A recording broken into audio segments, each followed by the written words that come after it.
बनके बाबा मुरली वाले। कितनों की आपने बिगड़ी बनाई हो। ओम शांति। आज 28 मई 2026 के प्यारे बाप दादा के अनमोल मधुर महावाक्य हैं। आज की मुरली के सार में भाग्य विधाता बाबा ने श्रेष्ठ तकदीर बनाने का आधार बताया। जितना श्रीमत पर चलेंगे उतना अपनी तकदीर ऊंच बना सकेंगे। बाबा कहे हर एक मनुष्य पुरुषार्थ करते हैं ना सुख शांति की तकदीर बनाने के लिए। यहाँ बाबा कहे स्वयं बाबा आए हैं तुमको श्रीमत से श्रेष्ठ तकदीरवान बनाने।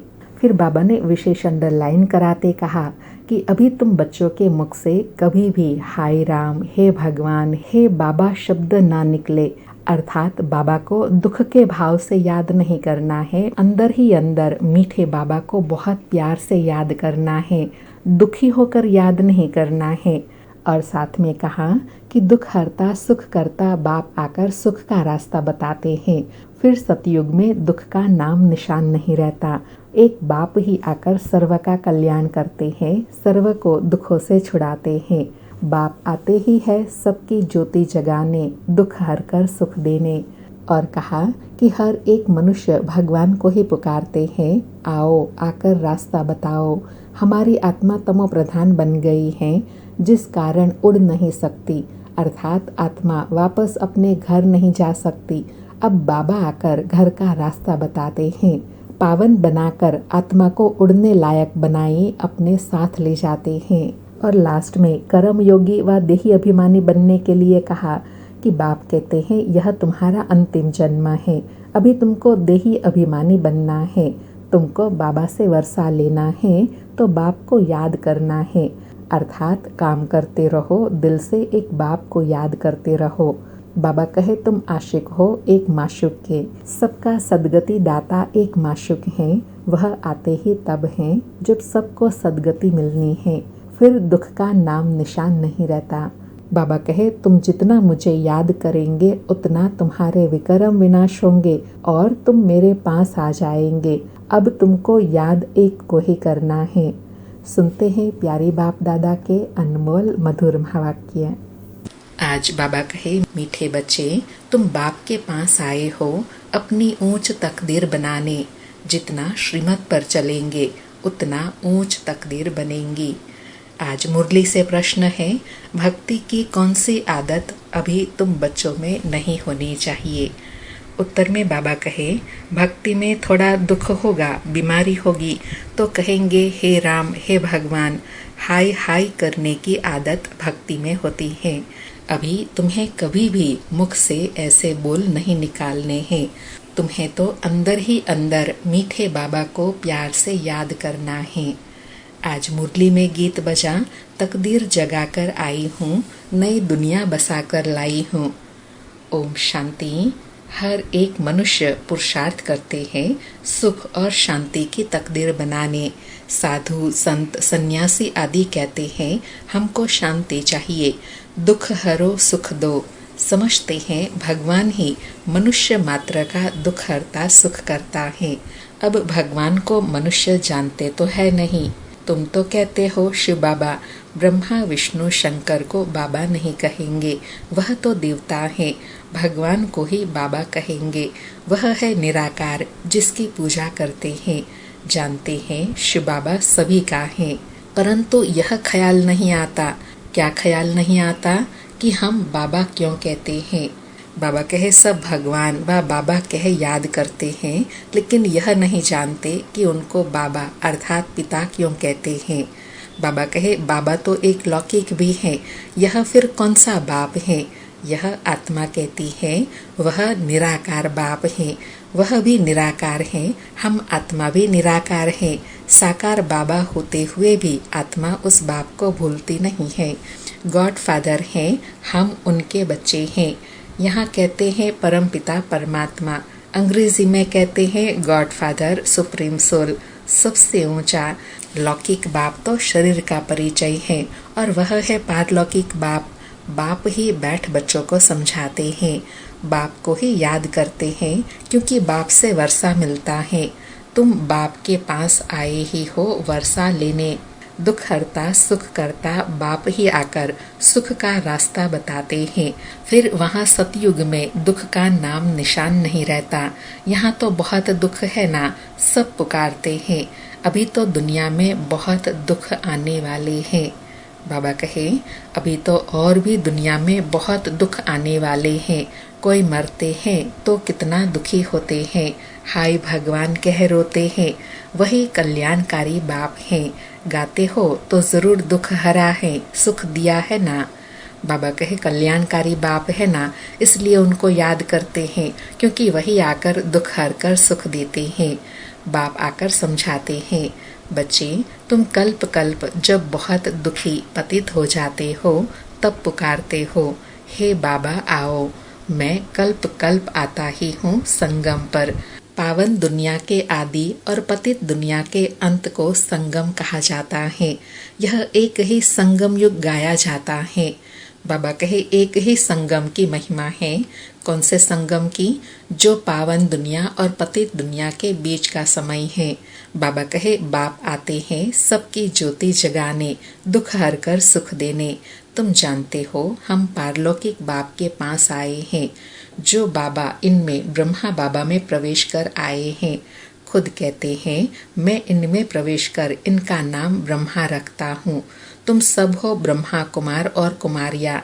तुमको यह निश्चय है कि हम ब्रह्मा की संतान बने हैं। बाप से सुख का वर्षा लेना है। तुम बच्चों को ही सुख था जबकि इन लक्ष्मी नारायण का राज्य था। अब है कलयुग दुखधाम, उनके बाद फिर सतयुग आएगा। वर्ल्ड की हिस्ट्री ज्योग्राफी रिपीट होती है ना।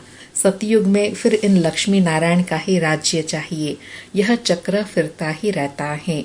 बाबा ने समझाया है, तुम नरकवासी बने हो, अब फिर स्वर्गवासी बनना है। तुम देवी देवताओं का बहुत छोटा झाड़ था, अब तुमको स्मृति आई है। हमने ही 84 जन्म लिए हैं। हम सारी विश्व के मालिक थे, फिर पुनर्जन्म लेते आए हैं। अब तुम्हारे 84 जन्मों के अंत का भी अंत है। दुनिया नई से पुरानी जरूर होंगी। नई दुनिया पावन थी, अब पुरानी पतित दुनिया है। कितने दुखी कंगाल हैं। भारत बहुत साहूकार था। पवित्र गृहस्थ आश्रम था। पवित्र प्रवृत्ति मार्ग था। संपूर्ण निर्विकारी थे। सर्वगुण संपन्न 16 कला संपूर्ण थे। यह बातें शास्त्रों में है नहीं। बाबा कहे, शास्त्र है भक्ति मार्ग के लिए। भक्ति की ही रस्म रिवाज उनमें है। बाप से मिलने का रास्ता शास्त्रों में नहीं मिल सकता। समझते भी हैं भगवान को यहाँ आना है, फिर वहाँ पहुँचने की तो बात ही नहीं। बाबा कहे, जब मैं ही आता हूँ तो वहाँ जाने की बात ही नहीं। यज्ञ तप आदि करना यह कोई रास्ता नहीं है। भगवान को पुकारते ही हैं, आओ आकर रास्ता बताओ। हमारी आत्मा तमो प्रधान बन गई है, जिस कारण उड़ नहीं सकती, अर्थात बाप के पास जा नहीं सकती। यूं तो आत्मा एक शरीर छोड़ दूसरा लेती है, कहाँ की कहाँ चली जाती है। अमेरिका में भी जा सकती है। कोई का किसी के साथ संबंध होगा तो आत्मा जट वहाँ उड़ेंगी 1 सेकंड में, बाकी उड़कर वापस अपने घर जाए, ये नहीं हो सकता। बाबा कहे, जब तक घर जाने का समय नहीं है तब तक आत्मा का जहाँ हिसाब किताब होता है सेकंड में वहाँ पहुँच जाती है। बाबा कहे, पतित वहाँ परम धाम में जा नहीं सकते, इसलिए पुकारते हैं, हे पतित पावन आओ। बाप जब आते हैं तो समझाते हैं, मैं आता ही तब हूँ जब सारी दुनिया पतित है। पतित दुनिया में एक भी पावन नहीं है। समझते हैं गंगा पतित पावनी है, इसलिए जाते हैं स्नान करने, परंतु पानी से तो कोई पावन हो नहीं सकता। पुरानी दुनिया है ही पतित, नई दुनिया है पावन। अभी तुम बेहद के बाप से वर्षा लेने आए हो। तुमको पुण्य आत्मा बनना है। तुम्हारी आत्मा सतो प्रधान थी, सो अब तमो प्रधान है। फिर सतो प्रधान कोई गंगा स्नान से नहीं बनेंगी। पतितों को पावन बनाना यह तो बाप का ही काम है। बाकी वह पानी की नदी तो सब जगह है, बादलों से पानी बरसता है, सबको मिलता है। अगर पानी की नदी पावन बनाए फिर तो सबको पावन कर दे। पावन बनने की युक्ति बाप ही आकर बताते हैं इन ब्रह्मा द्वारा। इनकी अपनी आत्मा है। बाबा कहे ना तो पानी से आत्मा पावन बन सकती है, ना कोई प्रेरणा से आत्मा पावन बन सकती है। इसलिए मैं सन्मुख आकर तुमको पावन बनने की युक्ति बताता हूँ। बाबा कहते हैं मुझे अपना शरीर नहीं है, कल्प कल्प इसमें ही आता हूँ तुमको समझाने। तुम अपने जन्मों को नहीं जानते हो। कल्प की आयु लाखों वर्ष कह देते हैं। बाप कहते हैं यह 84 जन्मों का चक्र है। 5000 वर्ष में 84 लाख जन्म कोई ले न सके। तो बाप समझाते हैं स्वर्ग में तुम 16 कला संपूर्ण थे, फिर 2 कला कम हुई, फिर धीरे धीरे कला कम होती जाती है। नई दुनिया सो फिर पुरानी होती है। द्वापर कलयुग को पतित दुनिया कहा जाता है। यह बातें कोई शास्त्रों में नहीं है। मुझे ही ज्ञान का सागर कहते हैं। मैं कोई शास्त्र पढ़ा हुआ हूँ क्या? मैं इस सृष्टि के आदि मध्य अंत को जानता हूँ। बाबा कहे मैं शास्त्र पढ़ा हुआ नहीं हूँ, लेकिन मैं सृष्टि के आदि मध्य अंत को जानता हूँ। तो उसमें सब शास्त्रों का सार भी आ जाता है। बाबा कहे भक्ति मार्ग वालों को यह ज्ञान हो नहीं सकता।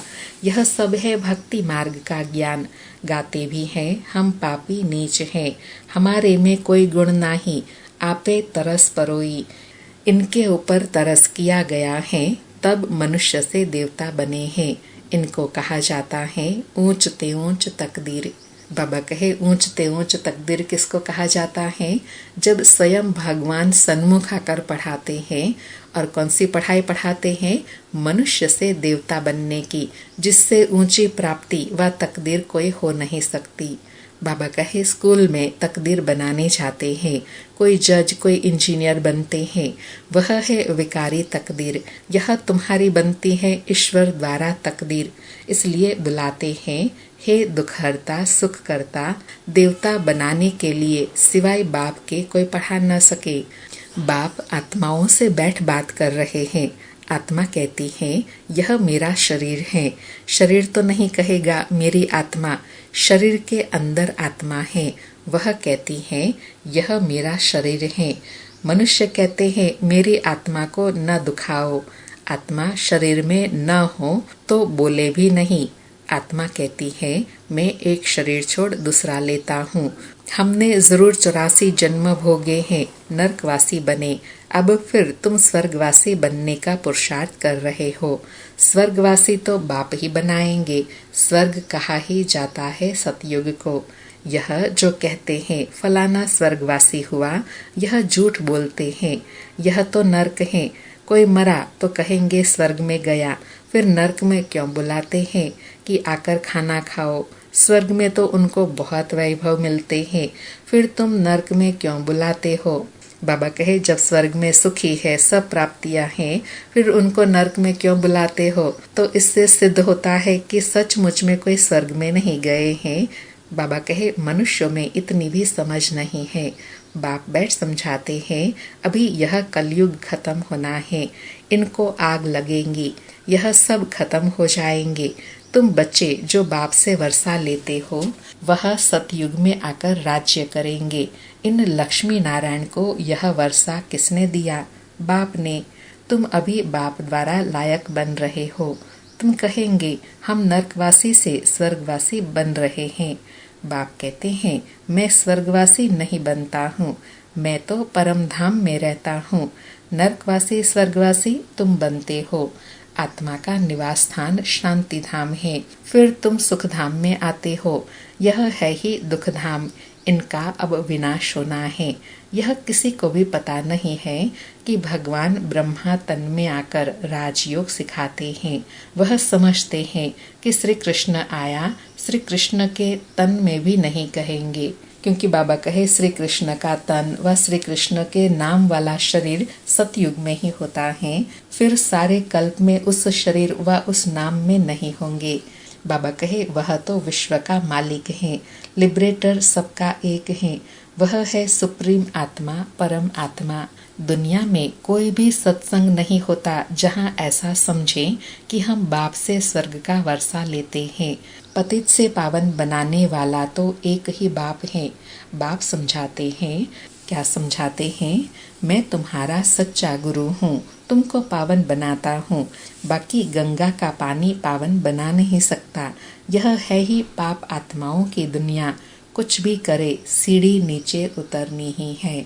बाबा कहे भल पुरुषार्थ तो करते हैं, लेकिन उतरती कला है तो सीढ़ी नीचे ही उतरते हैं।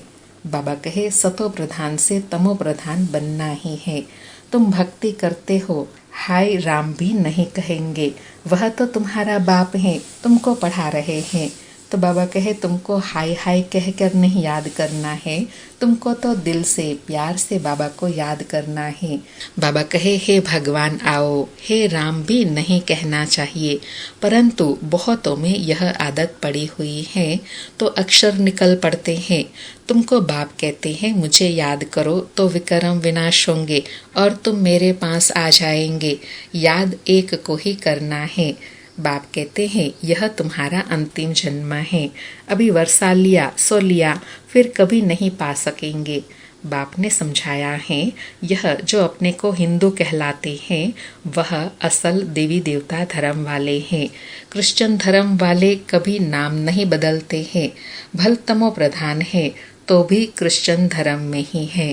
बाबा कहे तुम देवी देवताएं हो, परंतु पतित होने के कारण अपने को हिंदू कह देते हो, अपने को देवता नहीं कह सकते। यह भूल गए हैं कि हम असल देवी देवता थे। अपने को देवता धर्म वाला कोई नहीं कहलाते हैं क्योंकि विकारी है। यह है देह अभिमान। बच्चों को बहुत अच्छी तरह समझाया जाता है। यहाँ कोई साधु संत आदि नहीं है, हम व्यापारी हैं, फलाना है, यह सब है देह अभिमान। अभी तुमको देही अभिमानी बनना है। देही अभिमानी बनने में ही मेहनत है। तुमको बाबा से वर्षा लेना है तो बाप को याद करना है। कम कार डे दिल यार डे, अर्थात बाबा कहे कर्म करते रहो, दिल से बाप को याद करते रहो। तुम आशिक हो एक माशूक के, सबका सदगति दाता एक माशूक है। वह आते ही तब है जब सबको सदगति मिलती है, स्वर्ग की स्थापना होती है, दुख का नाम निशान गुम हो जाता है। अभी तुम बच्चे यहाँ आए हो, अभी तुम बच्चे यहाँ आए हो बेहद के बाप से स्वर्ग का 21 जन्मों के लिए सदा सुख का वर्षा पाने। और कोई भी मनुष्य मात्र किसी को स्वर्ग का मालिक बना नहीं सकते। शिव बाबा भारत में ही आकर भारत को स्वर्ग बनाते हैं। शिव जयंती भी मनाते हैं, परंतु भूल गए हैं कि बाबा से हमको स्वर्ग का वर्षा मिलता है। अच्छा, मीठे मीठे सिक्के लधे बच्चों प्रति माता पिता बाप दादा का याद प्यार और गुड मॉर्निंग। रूहानी बाप की रूहानी बच्चों को नमस्ते। हम रूहानी बच्चों की रूहानी माता पिता बाप दादा को याद प्यार गुड मॉर्निंग और नमस्ते नमस्ते। सारी मुरली से धारणा के लिए सार है। पहला पॉइंट, पढ़ाई के आधार पर अपनी तकदीर ऊंच बनानी है। मनुष्य से देवता बनना है, पावन बनकर वापस घर जाना है, फिर नई दुनिया में आना है। दूसरा पॉइंट, हाथों से काम करते एक बाप की याद में रहना है। कोई भी उल्टी बातें न सुननी है न सुनानी है। आज प्यारे बाबा का वरदान है, सदा अपने पवित्र स्वरूप में स्थित रहे, गुण रूपी मोती चुगने वाले होली हंस भव। सदा अपने पवित्र स्वरूप में स्थित रहे, गुण रूपी मोती चुगने वाले होली हंस भव। स्पष्टीकरण है, आप होली हंसों का स्वरूप है पवित्र, और कर्तव्य है सदैव गुण रूपी मोती चुगना।